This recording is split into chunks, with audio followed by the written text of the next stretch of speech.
Você consegue imaginar uma mulher criando sozinha 3 irmãos menores depois que a mãe morreu no meio da noite, sussurrando um segredo que mudaria tudo?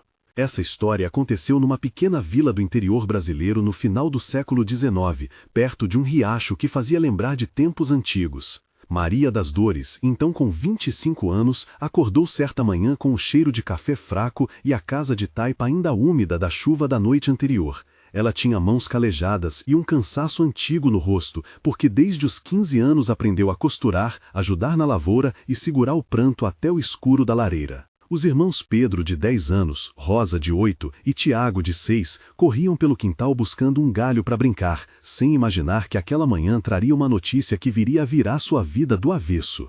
Quando a mãe, Dona Isabel, expirou no último suspiro, entregou a Maria uma carta amarrotada e um nome sussurrado que parecia uma promessa.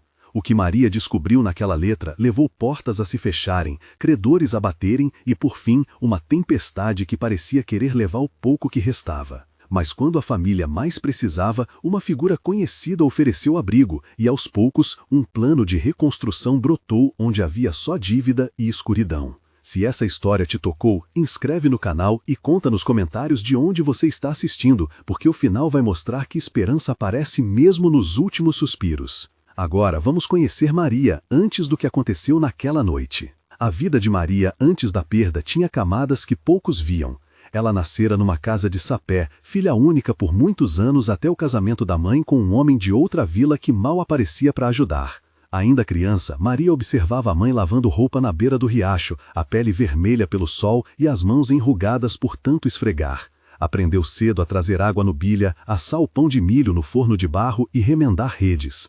Aos 15 anos, assumira as tarefas da casa durante uma enfermidade longa da mãe, e quando a mãe se curou, percebeu que já era responsável por mais do que podia. Trabalhou como lavadeira na fazenda de Joaquim, costurou para Dona Cândida e vendeu galinhas no mercado da vila para juntar trocados. A música das estações marcava seu calendário, plantar milho na troca de chuva, ceifar e trocar favos por farinha. Havia também dívidas antigas deixadas pelo marido ausente da mãe, cadernetas com juros escritos por Manuel, o contabilista local, e ameaças de hipoteca do pequeno terreno da casa. Apesar das dificuldades, Maria guardava um sonho simples: construir um teto seguro para os irmãos e aprender a ler as cartas do correio que chegavam esparsas.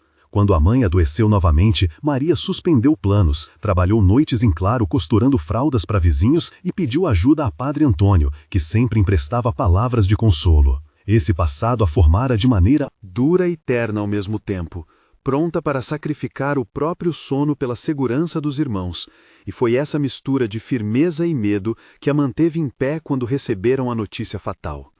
Nesse passado havia também amizades pequenas e preciosas. Rosa da padaria, o ferreiro Miguel que sempre consertava as portas sem cobrar, e Teresa, que ensinou Maria a cuidar dos pintinhos. Esses nomes voltariam, mais tarde, a compor uma rede de socorro que ela jamais imaginara ser possível. Naquele dia em que a medicina não pode mais, a chegada da notícia foi violenta. O pároco Padre Antônio entrou na cozinha com passos lentos e o rosto fechado. O diálogo que se seguiu foi curto, tenso e direto, cada frase pesando como uma telha molhada. Padre Antônio: Maria, sinto muito. Isabel não resistiu. Maria: como assim, padre? Ela parecia descansar. Padre Antônio: foi rápido. Chamaram você. Maria: chamei? Por que ninguém avisou antes? Padre Antônio: o carteiro trouxe a notícia da cidade e eu vim. Não havia tempo. Maria: e os papéis? E a casa? O que faço com os meninos? Vou ajudar no funeral, e a comunidade fará um pouco de comida. Maria: a comunidade só ajuda por alguns dias. E a dívida? Fale com Manuel, ele sabe dos papéis. Maria: Manuel já veio aqui antes pedindo pagamento. Padre Antônio: há caminhos, Maria, mas serão difíceis. Maria sentiu o peso das palavras como se fossem pedras atiradas sobre o telhado de Sapé. O cheiro do pó de café, o vento úmido pelo quintal, o som das galinhas no quintal e a luz fraca da lareira transformaram a cozinha em uma cápsula onde a realidade se dobrava. A carta da mãe tremia nas mãos de Maria como se guardasse calor. O funeral foi simples, poucas pessoas, o caixão de madeira simples, a terra mexida no pequeno cemitério de cercas baixas e o barulho distante de chuva anunciando dias de angústia. Pouco depois do enterro, veio a primeira afronta pública. Um homem com papéis entrou na pequena sala onde Maria contava as moedas do pão. Era Manuel, o contabilista, acompanhado de José, um capataz da fazenda do antigo patrão. O diálogo daquele encontro teve a rigidez de documentos e o frio de papéis assinados. Manuel: Maria, tenho as certidões. A hipoteca está em atraso. Maria: hipoteca? Minha mãe pagava quando podia. Manuel: havia promessas e acordos, selos que provam. Provas? Onde está o nome da minha mãe? Manuel: a assinatura estava lá. Se não pagar, o terreno vai a leilão. José: vamos precisar que desocupem. Desocupar? E para onde vamos com as crianças? Há muitas casas vazias, mas nada de graça. Pelo amor de Deus, espere pelo menos um mês. Manuel: os prazos passaram. Maria sentiu o rosto quente e a boca seca. Os vizinhos ouviram o tumulto e algumas janelas se abriram, outros rostos se fecharam. Rosa da padaria veio até a porta e bateu com força. Rosa: isso não pode acontecer assim, Manuel. Manuel: regras são regras, Rosa. Miguel, o ferreiro, apareceu com a ferramenta na mão. Miguel: dá-me tempo, eu empresto uns sacos de farinha. José: a lei é clara. A conversa terminou com portões batendo e o som de passos que se afastavam, deixando a família com a sensação de portas fechadas, a hipoteca como uma sombra e a conta crescente da dívida como uma espada sobre a cabeça. A expulsão veio numa noite de chuva intensa, que será lembrada como a pior entre todas as memórias. A tempestade transformou a rua de terra em uma ribeira de lama, e o telhado de sapê gotejava em vários pontos. As crianças choravam, o vento uivava e as madeiras da casa rangiam como uma canção triste. Momento de tensão 1. Maria tentou encaixar um baú sob a carroça enquanto a água subia. Ela sentiu o cheiro de mofo, o gosto salgado da chuva na boca e as mãos escorregadias ao carregar as ofertas. A cena tinha sons cortantes de chuva e o contato áspero da corda nas palmas. A sensação era de que a terra cedia sob os pés. Em voz baixa, Maria disse: vamos, rápido, peguem o que consigam. Pedro: mamãe, estou com medo. Rosa: eu também. Tiago encolheu o corpo no lado dela. O frio penetrava até os ossos e a água lamacenta molhava o chão. Quando os vizinhos tentaram ajudar, o terreno se abriu ainda mais e a família foi obrigada a sair com pouca roupa, com as trouxas improvisadas e o coração acelerado como um tambor de guerra. No dia seguinte, encontraram abrigo num galpão velho na fazenda de Joaquim, onde o cheiro de feno e óleo de cavalo contrastou com a secura da lareira improvisada. O ponto mais baixo chegou quando, após dias de frio e fome, Maria teve que enfrentar um ato de preconceito de um irmão distante, que apareceu com papéis nas mãos, exigindo parte do que restava. Esse confronto foi público e humilhante, com vizinhos sussurrando e portas batendo ao passar. Momento de tensão 2. No mercado, o homem chamado Antônio, cunhado distante, falou alto sobre direitos e heranças e lançou sobre Maria acusações de má administração. As palavras cortavam como estilhaços. Maria respondeu com voz firme: isso é o que minha mãe quis. Antônio: provas ou nada? Maria: eu tenho a carta dela. Antônio: uma carta não vale contra um documento registrado. A disputa atraiu o padre Antônio e Dona Cândida, que tentaram mediar, mas a humilhação já tinha feito seu trabalho de silencioso açoite. O cheiro de farinha e suor do mercado se misturou ao gosto metálico do medo.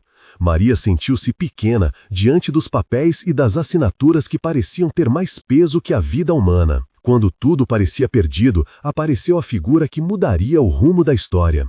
Era Joaquim, um homem da vizinhança, proprietário de uma fazenda pequena que sempre observava de longe. Joaquim, marcado pelo trabalho no rosto e por uma tristeza que ninguém conhecia, ofereceu abrigo. O encontro teve um diálogo de aproximação que parecia costurar duas pessoas que carregavam feridas. Joaquim: vocês podem ficar na minha estalagem até se organizarem. Maria: mas e sua família? Não quero incomodar. Joaquim: minha família precisa de companhia. Já há muito silêncio nesta casa. Maria: por que faria isso por nós? Joaquim: porque sei como é perder e continuar. Maria: o que espera em troca? Joaquim: nada que pese, só que trabalhem comigo na roça. O diálogo se estendeu, com tentativas de recuo e oferta de ajuda, até que Maria aceitou. Momentos sensoriais naquele encontro incluíram o cheiro de ervas na roupa de Joaquim, o som de passos no curral, o calor seco da lareira no salão e o tato da madeira gasta do banco onde se apoiaram. O Salvador trouxe sopa quente, cobertores e um plano para que as crianças aprendessem ofícios na fazenda. Ele apresentou também nomes que se tornariam importantes. Teresa, que cuidaria das galinhas. Manuel, que, embora contábil, começaria a orientar sobre papéis. Dona Cândida, que ensinaria a costurar com padrões melhores. E Miguel, que consertaria o telhado do galpão. A adaptação foi lenta e cheia de lições práticas e emocionais. Maria aprendeu a semear em solo que antes pertencia a outro, a limpar estrebarias e a costurar com linhas mais finas para vender na feira. Diálogos entre ela e os outros tinham uma cadência de aprendizagem. Teresa: mostra como segura a pluma, Maria. Maria: assim? Está certo? Teresa: mais firme nas pontas. Miguel: conserta esta porta e ganha um bocado de telhas. Maria: prometo tentar. Joaquim: as crianças vão ajudar com cuidado, eu não quero forçar. Pedro: eu quero cuidar das galinhas. Rosa: eu vou ajudar na cozinha. Tiago: posso alimentar os pintos? Dona Cândida: aprende rápido, menina. Manuel: vou olhar seus papéis e ver se há uma brecha. Nesse período, o cheiro de terra recém-virada, o contato do couro das botas, o som de risos tímidos e o toque de lã nova nas mãos de Maria passaram a ser parte de uma nova rotina. Havia também dificuldades, noites sem luz, meses de pouca colheita, a constante lembrança da hipoteca. Mas os progressos eram visíveis. Primeiro um saco de milho economizado, depois uma pequena horta que sobreviveu ao ataque de pragas, depois a conserto do telhado, que deixou o galpão menos sujeito a goteiras. Momento de tensão 3 ocorreu quando, 3 meses depois, uma enchente do rio quase levou a pequena plantação que tanto suaram para manter. O barulho da correnteza era como um rugido que colocava em risco o trabalho de dias. Maria correu, molhada até os ossos, puxando sacos e ajudando crianças a segurar as amarras. Seu coração martelava de medo e o cheiro da lama invadiu a boca. Foi necessária a união entre Joaquim, Miguel, Teresa, Rosa e outros vizinhos para salvar o que puderam.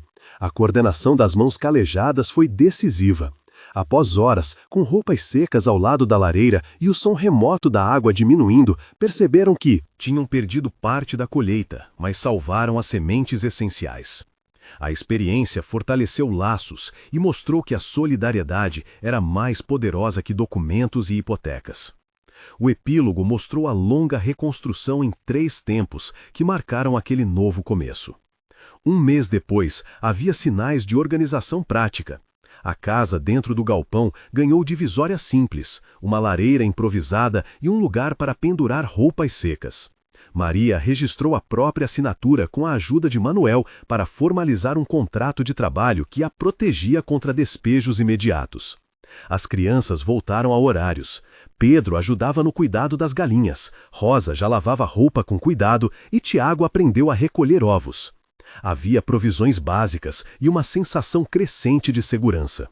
A comunidade, incluindo Dona Cândida e Padre Antônio, organizou uma pequena vaquinha para comprar sementes novas. Documentos que pareciam intransponíveis foram reexaminados e uma falha na datagem de um contrato antigo acabou dando tempo para ajustar pagamentos. Esse primeiro mês foi de estabilização, onde cada gesto pequeno, como pregar um prego novo no caixote ou costurar uma roupa, se transformava em progresso.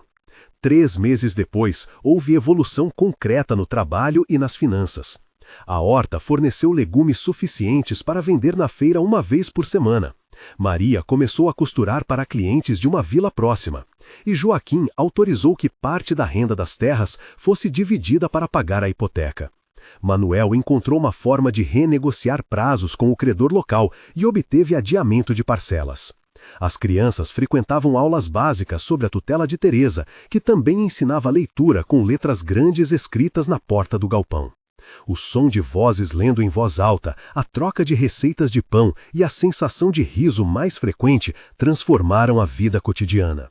Maria, antes marcadamente tensa, exibia um olhar mais calmo, e a casa, ainda simples, mantinha calor, comida e planos. A fazenda se tornara um ponto de reencontro para vizinhos que antes passavam apressados. 6 meses depois, o impacto era mensurável e profundo. A hipoteca estava em processo de renegociação definitiva, com parcelas que Maria e Joaquim planejavam pagar com a renda dividida da produção. Havia um pequeno cofre onde depositavam moedas para emergências e a família conseguiu comprar uma galinha extra e 2 porquinhos, que significavam o futuro. Pedro mostrava a um vizinho como cuidar das aves, Rosa mantinha uma lista das compras e Tiago guardava sementes como se fossem pequenos tesouros. A comunidade reconheceu a transformação. Dona Cândida passou a encomendar mais roupas a Maria. Miguel ajudava com ferramentas e Padre Antônio celebrava pequenas conquistas na capela. O que começou como a noite mais desesperadora, com um último suspiro que trouxe descobertas amargas, transformou-se em um movimento de reconstrução coletivo, com trabalho e afeto. Maria aprendeu que liderança não é sempre ter respostas, mas ser capaz de juntar pessoas em torno de um objetivo comum. Se esta história tocou seu coração, inscreve no canal e compartilha este vídeo. Às vezes, no último suspiro, nasce a esperança. Verdade que salva.